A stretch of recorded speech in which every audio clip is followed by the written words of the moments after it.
কর্মকাণ্ডের বাইরে কিছু হওয়ার তো কথাই না। আমি এতটা নিচে তো নামতে পারবো না এবং এতটা মানে নোংরা এত চিপনেসের মধ্যে আমি আসলে যেতে চাই না। আমার যতটুকু বলার আমি সব কিছুই বলেছি।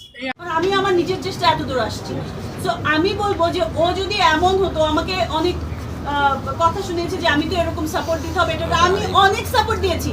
একদিন দুদিন এমন হয়েছে যে আপা আজকে পেমেন্ট না দিই, আজকে প্রোডাকশন খরচটা চালাচ্ছি, আমি বলছি ওকে নো প্রবলেম, পেমেন্টটা পরে দাও।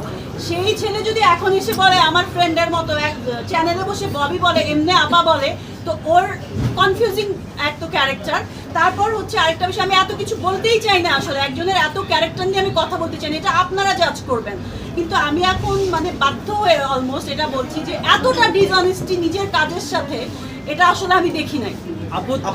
স্ক্রিনেও যদি দেখতাম যে ঠিক আছে সুন্দর করে কাজ করতেছে, সবকিছু ঠিক আছে, গান 1-1.5 মিনিটের এত সুন্দর গান, জাহিদ আকবরের লেখা, কোনাল আপুর গাওয়া, আরো অনেক ভালো ভালো গান, নতুন মানুষের থেকে টাকা নিয়েও গান নেয়, আবার অন্যদের গান কেটে দেয়, আবার নতুন এমন একজনকে আর্টিস্ট না যেটা প্রডিউসার একসেপ্ট করে না, তার থেকে পয়সা নিয়ে, এগুলো তো মানে প্রডিউসার থেকেই আমার কথাগুলো শোনা। আমি তো আর এটার পিছনে লেগে থাকি নাই।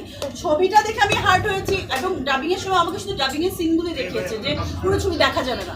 একটা সিনেমা বানাতে 10 বছর, 3 বছর, 6 বছর লাগে না যদি এটা ডিরেক্টর প্রডিউসার যদি প্রপার থাকে। এখানে প্রডিউসার টোটালি প্রপার ছিল, টোটালি ইনভেস্ট করেছে এবং টাইম মতো করেছে, তাইলে এটা কেন হলো?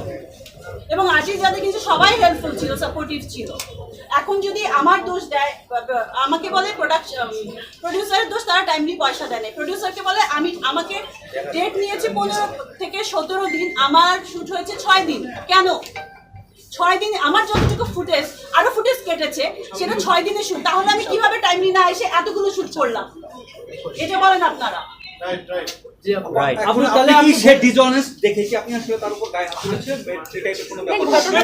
এমন কি হয়েছে যে একজন নারী গায়ে হাত তুলতে বাধ্য হয়ে গেল, এটাই হচ্ছে কথা। আমি জাস্ট এটাই জানতে চাচ্ছি আপনার সাথে এমন কি আন্দোলন আর ফেমিনিস্ট এইসব নিয়ে না, সবাই মিলেই হচ্ছে একটা শক্তি। নারী পুরুষ সবাই দরকার সব জায়গায়, কিন্তু কি থাকে বা আমাদের দেশে আসলে মেয়েদের অবস্টাকলটা বেশি, যে কোনো কিছুতে আঙ্গুল তোলা হয় বেশি। তার উপর যদি মেয়েটা ইন্ডিপেন্ডেন্ট থাকে এবং এমন মিডিয়াতে থাকে, তাহলে তো আরো বেশি সুযোগ হয়ে যায়। আসলে এই বিষয়টাই ভাবো, তুমি বারবার বলছো যে এমন কি হয়েছিল, তো কিছু না কিছু অবশ্যই হয়েছিল ওইখানে, কিন্তু কিছু না কিছু কি আসছে বা কিছু, আমি এতগুলো কথা বললাম, এগুলোই কিছু না কিছু যেগুলো ফ্লাশ হয়েছে। যে আমার নাম দিয়েও বারবার টাকা নিয়েছে, আমি ফুল পেমেন্টই পাইনি। আমার নাম দিয়ে বলেছে যে ও আইটেম গান করতে চাচ্ছে না, আবার আইটেম গান করবেন। আমি কেন করবো না? আমি যদি এই ক্যারেক্টারে আইটেম গান ডিমান্ড করি, আমি কেন করবো না? তাহলে তো আমি প্রফেশনাল আর্টিস্ট মানে কিভাবে হলাম এবং এতগুলো ছবি শেষ করলাম কি করে?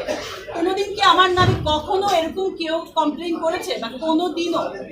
ওর কমপ্লেনটা কেন মানে এখন ভ্যালিড হবে বা এটা প্রমাণের পর, এত কিছু জানার পরেও আসলে ওর যে সেকেন্ড ছবি, এটা ফার্স্ট ছবিতে কি হয়েছিল সেটাও তো অনেকে অনেকভাবেই জানে আসলে।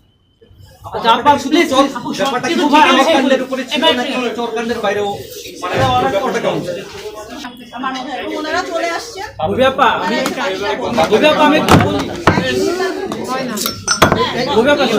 আপনি আচ্ছা, ও কি বলছিল কি কোনো জায়গার কথা কি সেটা নিয়ে কথা বলেছেন?